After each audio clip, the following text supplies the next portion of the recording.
Hi! In front of me is XIAOMI 12T Pro, and today I would like to show you how you can use floating window on this device.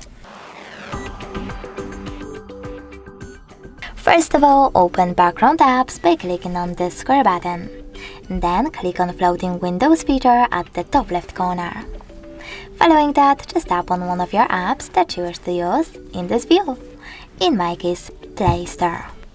As you can see now, I can use it in this little window over here. If you wish to make it even smaller, just click on Home button. You can access it by tapping on this tiny window.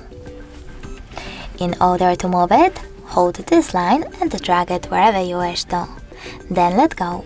You can also tap on the other app and operate in both at the same time.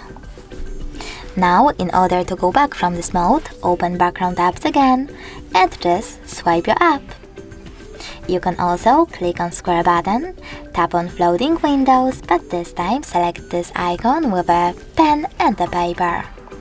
Then you can add your apps to this feature by tapping on this little play as icon next to the chosen one, in my case Chrome. Then click on Done at the top right corner to save your changes, and now when I click on Chrome, as you can see, I can use it in pop-up view. Thanks so much for watching. If you enjoyed this video, leave a like, comment and definitely subscribe. Bye!